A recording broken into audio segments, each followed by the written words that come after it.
అభిమానులు ఉన్నారు, జనసేన పార్టీ ఉంది, జనసేన నేతలు ఉన్నారు, కార్యకర్తలు ఉన్నారని. సో ఆయన మొత్తానికి పర్యటన ఖరారైంది, రేపటి నుంచి వస్తున్నారు. ఇది పర్యటన మీకు ఎంతవరకు బూస్టప్ అయ్యే అవకాశం ఉంది? ఎంతవరకు సక్సెస్ అవుతారు? ఈ పర్యటన మీకు కలిసి వస్తుందంటారా? పవన్ కళ్యాణ్ పర్యటన కలిసి రావడం, మున్సిపాలిటీలు గెలుచుకునే అవకాశం ఉంటుందా, కైవసం చేసుకునే అవకాశం ఉంటుందా? మాకు ఖచ్చితంగా అది మాకు కలిసి వచ్చే అంశం అవుతుందండి. ఎందుకంటే ఇప్పుడు ఈ 12 ఏళ్లలో మన అది ఏదైతే బిఆర్ఎస్ ప్రభుత్వం ఉంది, మళ్ళా కాంగ్రెస్ ప్రభుత్వం ఉంది, వీళ్ళేంటంటే ఇంకా బిఆర్ఎస్ ప్రభుత్వం చేస్తే మున్సిపాలిటీలు 3600 కోట్లు అప్పుల పాలు అయిపోయినాయి అని చెప్పి అన్నారు. వీళ్ళు వచ్చిన తర్వాత జిహెచ్ఎంసీ 5000 కోట్లకి చేరిని అని చెప్పి మాట్లాడారు. సో ఇక్కడ ఏమవుతుందంటే వీళ్ళు ఈ మున్సిపాలిటీల్ని అప్పుల్లోకి బాగా పూర్తి చేశారు. మా కేంద్రం ఏదైతే నిధులు ఇచ్చింది, స్మార్ట్ సిటీ కింద డెవలప్ చేయండి అని, అమృత్ అని కొన్ని నిధులు అనేది ఏవైతే మేము ఇచ్చామో వాటిని కూడా వీళ్ళు డైవర్ట్ చేసే పరిస్థితి ఈ రోజు మేము చూస్తున్నాం. సో వీళ్ళు డెవలప్మెంట్ చేయాలనే ఆలోచన అనేది ఏ విధంగా కూడా గత 10 ఏళ్లలో ఆ బిఆర్ఎస్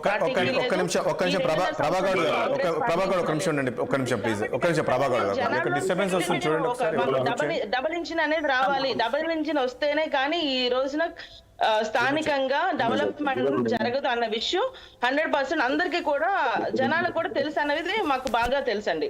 కాబట్టి మేము ఆ ధైర్యంగానే ముందడుగు వేస్తున్నాం, జనాల్లోకి వెళ్తున్నాం. మాకు కూడా ఎక్కడికో డెవలప్మెంట్ జరగలేదు కాబట్టి వాళ్ళు కూడా మమ్మల్ని యాక్సెప్ట్ చేసే పరిస్థితి ఈ రోజు మేము చూస్తున్నాం. ఎందుకంటే మనం చూస్తే ఈ బిఆర్ఎస్ ప్రభుత్వం అవనియండి, కాంగ్రెస్ ప్రభుత్వం అవనియండి, వీళ్ళు ఏం చేశారు, ఎంతసేపు అప్పులు పెరిగిపోయినాయి అని చెప్పి అన్నాడు ఆయన కేసీఆర్. అప్పట్లో కేసీఆర్ అన్నాడు, ఇప్పుడేమో రేవంత్ రెడ్డి అంటున్నాడు. డ్రైనేజీలు కూడా అట్లా పొంగుతూనే ఉన్నాయి, రోడ్లు అన్ని అట్లానే గుంతలు ఉన్నాయి, ఫుల్ గా పాడైపోయాయి. పన్నులు మాత్రం పెంచేశారు, సేవలేమో తగ్గించేశారు. పన్నులు అన్నిటికీ పన్నులండి. కొత్త కారుకి కానీ దీనికి కానీ ఆఖరికి బంగారం తాకట్టు పెట్టినా కూడా అదొక ట్యాక్స్ గవర్నమెంట్ కి పే చేస్తేనే తాకట్టు డబ్బులు అనేది వస్తాయి విధంగా బంగారం దాని మీద కూడా వీళ్ళు ట్యాక్స్ చేశారు ఆఖరికి. అంటే ఈ రోజున వీళ్ళు పనులు ఏం చేయట్లేదు కానీ జనాలకి ఇట్లాంటి ట్యాక్స్లు, అదనపు ఖర్చులన్నీ కూడా పెంచే విధంగా చలానాల గురించి కూడా మీరు విన్నే ఉంటారు కదండి. జనాలు కూడా ఇమీడియట్ గా ఆటో రిపీట్ అయిపోవాలి చలానాస్ అని చెప్పేసి చెప్పాడు ఆయన. అలా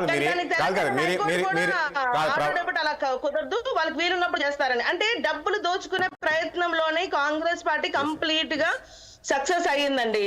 కాబట్టి మేము ఇక్కడి నుంచి ఆ పరిస్థితి రాకుండా మేము ప్రజల్లోకి వెళ్తామో, మా పార్టీ ఏవైతే మేము అనుకున్న స్కీమ్స్ ఉన్నాయో, ఏవైతే జనాల్లోకి మేము ఇవ్వాలనుకుంటున్నామో అవి ఖచ్చితంగా కేంద్రం నుంచి క్షేత్రస్థాయి వరకు మేము తీసుకెళ్తాం. ఒకటి ప్రభాగౌడ్ గారు, ఒకటి వీళ్ళు ఏం చెప్తున్నారంటే, మీరు బీఆర్ఎస్ గవర్నమెంట్ 10 ఏళ్ళు ఏం చేయలేదు, కాంగ్రెస్ ఏం చేయలేదు 2 ఏళ్ళు అని మీరు అంటున్నారు. కానీ ఈ 10-15 ఏళ్ళు మీరు ఏం చేశారు, తెలంగాణకి ఏం చేశారని క్వశ్చన్ చేస్తున్నారు. ఒకవైపు మీరు అది చెప్తున్నా, బీజేపీ ప్రభుత్వం గత 11 ఏళ్లలో తెలంగాణకి 12 లక్షల కోట్లు కేటాయించింది. 12 లక్షల కోట్లు దేనికి? అభివృద్ధి కోసం కేటాయించింది. అందుకని మేము అనేది ఏంటంటే, నేరుగా మేము వార్డులు అభివృద్ధి చేయడం కోసం ఈ రోజు మేము డబుల్ ఇంజిన్ గ్రోత్ అనేది చాలా అవసరము మాకు. కాదు ఒకటి ప్రభాగౌడ్ గారు, ఒక పాయింట్ ఇక్కడ మీరు ఇప్పుడు మీ దగ్గర ఇక్కడ తెలంగాణలో అగ్రనేతలు ఉన్నారు, కిషన్ రెడ్డి ఉన్నారు, బండి సంజయ్ ఉన్నారు, ఈటల రాజేంద్ర ఉన్నారు, పెద్ద నేతలు ఉన్నప్పటికీ కూడా ఎందుకు పక్క రాష్ట్రం నుంచి పవన్ కళ్యాణ్ ఎందుకు రప్పించుకుంటున్నారు ప్రచారానికి? అంటే మీరు చెప్తే ఇక్కడ ప్రజలు విశ్వసించలేకపోతున్నారా? ఎందుకు పవన్ కళ్యాణ్ రావాల్సి వస్తుంది తెలంగాణ ప్రచారానికి? ఆయన ఎన్డీఏ కదండి, కాబట్టి ఆయన మేము వెల్కమ్ చేసాం, అందులో తప్పేముంది? వెల్కమ్ చేయడంలో తప్పు లేదు కదా. ఆయన కూడా మా ఎన్డీఏ ప్రభుత్వం దీంట్లోనే ఉన్నాడు కదా. ఆయన కలిసి ఉన్నప్పుడు మేము ఆయన్ని ఆహ్వానిస్తే తప్పనేది అయితే మాకైతే ఏం అనిపించట్లేదు.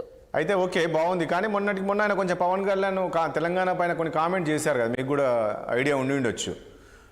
కోనసీమ అంశానికి సంబంధించి తెలంగాణ వల్ల కల్లుబడి ఎండిపోయింది, ఇవన్నీ కూడా కొంచెం తెలంగాణ ప్రజల మనోభావాలు దెబ్బతీసే విధంగా ఆయన కామెంట్ చేశారు కదా. ఇది మీకు కొంచెం మైనస్ కదా రేపు తెలంగాణకు వస్తే?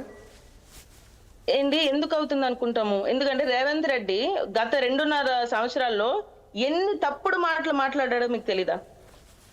లేనివన్నీ మాట్లాడాడు, ఉన్నవా అసలు ఏం పెట్టకుండానే పెట్టినట్టు మాట్లాడాడు. ఆఖరికి దేవుళ్ళని కూడా వదలకుండా గుళ్ళు కూడా వాళ్ళు కొల్లగొట్టే పరిస్థితి ఈరోజు ఉంది. అలాంటి రేవంత్ రెడ్డి ధైర్యంగా వెళ్ళి నాకు ఓటేయండి అని అడుగుతున్నాడే. నువ్వు ఒక దేవుని, నువ్వు గుళ్ళన్నీ 9 గుళ్ళు వీళ్ళు ధ్వంసం చేశారు.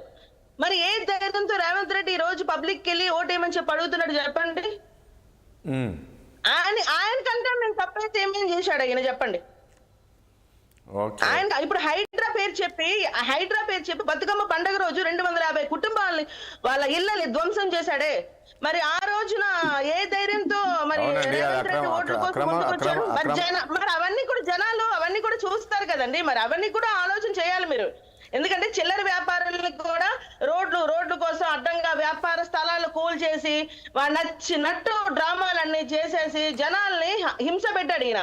అంత హింస పెట్టిన రేవంత్ రెడ్డి ఈ రోజు ధైర్యంగా జనం ముందుకెళ్ళి నాకు ఓటేయ్ అని చెప్పి ఏం సిగ్గు లేకుండా అడుగుతున్నప్పుడు మరి మేము పవన్ కళ్యాణ్ గారి అడుగులు తప్పే ముందు చెప్పండి అని అడుగుతున్నాను నేను. Right okay. రామూర్తి గారు అందరికి నమస్కారం. వినబడుతుందా? వినపడుతుంది. రామూర్తి గారు, ఏంటి పవన్ కళ్యాణ్ పర్యటనకు సంబంధించి బీఆర్ఎస్ ఎట్లా చూస్తుంది? నాకు తెలిసి ఆ రోజు బీఆర్ఎస్ చెందిన మాజీ మంత్రి జగదీష్ రెడ్డి మొత్తం స్పందించింది. మాట్లాడు. ఇప్పుడు ఎవరు వచ్చినా తెలంగాణకు ద్రోహం చేసే వాళ్ళు వస్తున్నారు తప్ప తెలంగాణకు న్యాయం చేసే వాళ్ళు రావడం లేదు. మేడం మాట్లాడేది విన్నాను. చంపిన వాళ్ళే